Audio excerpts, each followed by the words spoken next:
right, everyone, I want to welcome you to the Yantic River bank. Thanks for tuning in. Let me see if I can turn this camera around. All right. Hello, everybody. I'm Kyle from Project Oceanology, here for our Earth Day cleaning ceremony. All of us educators at Project O have been cleaning up different areas of Connecticut's watersheds in the wild and trying to gather up as much pollution as we can in the watershed. So I want to talk a little bit about where I am, why we're doing this, and how come it's such a big part of our Earth Week celebration. So I'm just going to turn my camera around again so you can get a look of the river and where I am today. All right, let me just turn that around. All right. So again, this is a section of the Yantic River. It's a 14-mile long tributary of the Thames River. Starts in Lebanon, a couple miles east of Colchester, and runs 14 miles all the way down through Lebanon, Basra, and Norwich, where it meets the headwaters of the Thames River.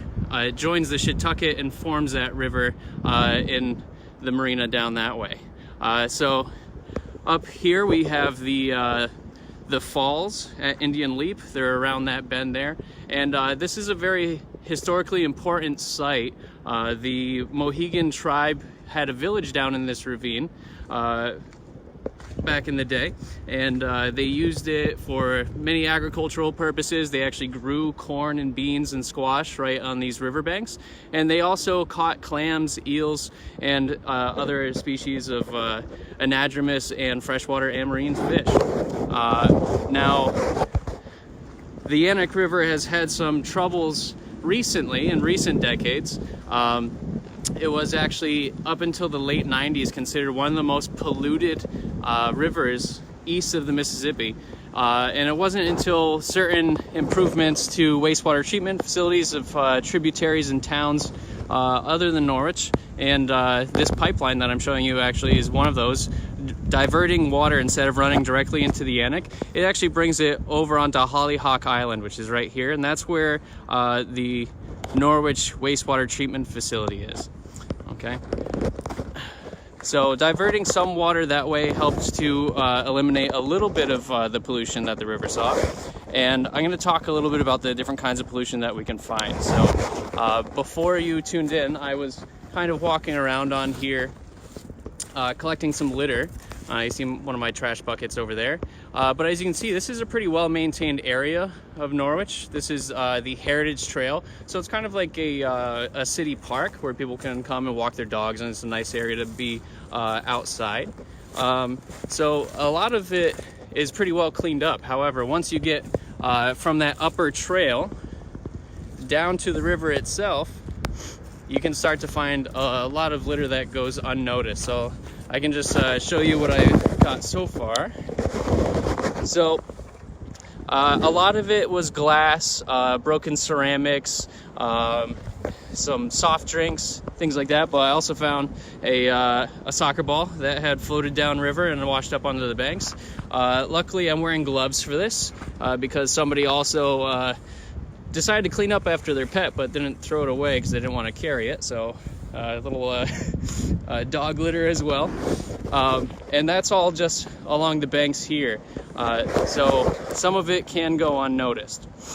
Now, the different kinds of pollution I want to talk about are point source and non-point source pollution. So point source, if some of you may guess by the name, you can actually figure out where it came from. And generally that's a little bit easier to regulate. If you see a factory dumping a bunch of stuff into a river, you can regulate that factory, say stop doing that, and that should help abate some of the pollution coming into it. However, if you can't tell where the pollution's coming from, then it's harder to regulate and harder to control. So one of the big problems for the Yantic River was a while ago, some of you who have grown up in this area may know that the tributaries along the Thames and the Yantic and Shetucket all were home to a lot of mill towns. So villages popped up and had different sources of mills, textile factories, textile mills, paper mills, things like that. And a lot of them used industrial equipment that needed to be either cooled or produce some waste that they would end up just putting directly into the river. So when people started realizing that that impacted the health of the river too dramatically for people to continue to fish or clam and things like that along there, then they started to regulate it, and a lot of those mills have become obsolete or put out of commission. So those would be the point source. However, there's still a lot of pollution coming into the river. So I'd like to see some comments on here. I'd like to see where you think some of the pollution coming into the Yantic River might come from. Think about what kinds of industries are going on or still continuing to stay in those towns, Basra, Lebanon, things like that. It looks like I have some comments coming in, but rather slowly. But the non-point source pollution, that's the stuff that you can't really see. And it was a big problem for the Yantic River and also the headwaters of the Thames River where it connects with the Shetucket, because well, the dynamic of the ecosystem there is really complicated. It's basically a combination of fresh and salt water. So you have two freshwater rivers, the Yantic and the Shetucket, flowing into the harbor at Norwich, where you get some salt water coming up from Long Island Sound. Now it sounds crazy because it's a pretty long river, but there's actually salt water coming all the way up there. And if we learned anything from our density lessons in previous Facebook Live videos, we know that salt water and fresh water have different densities, and they tend not to mix very well. So the salt water comes in, stays on the bottom, fresh water floating on top, inhibits that water coming up and mixing, and that can create a kind of stagnant layer of water down the bottom where you get little to no oxygen in the summertime.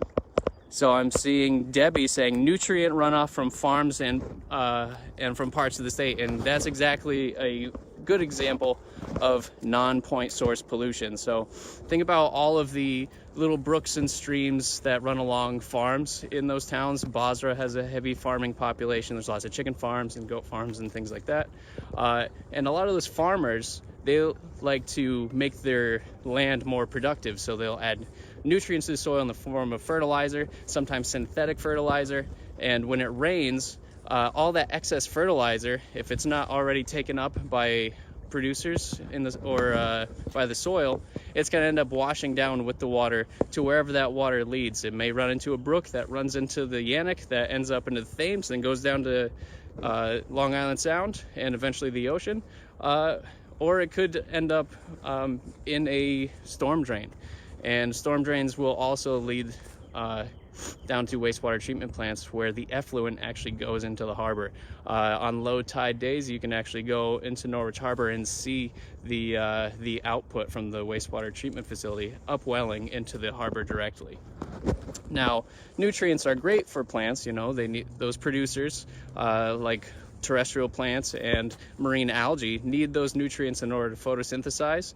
So that's all good. But if you have too much, you can end up with huge algal blooms that deplete all the oxygen in the water, and you end up with dead zones or hypoxic layers where you end up with not enough oxygen to support other living organisms in those areas. So the bottom 2/3 of Norwich Harbor, if that gets depleted of oxygen because there's no mixing, then you're not going to find those clams and crabs and worms and things that you normally found in this region.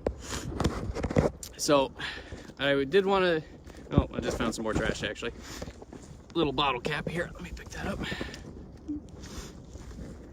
So I still have a long way of walking down this river to finish collecting things, but if you have any questions, feel free to post them up here. We'll try and get them answered and highlighted.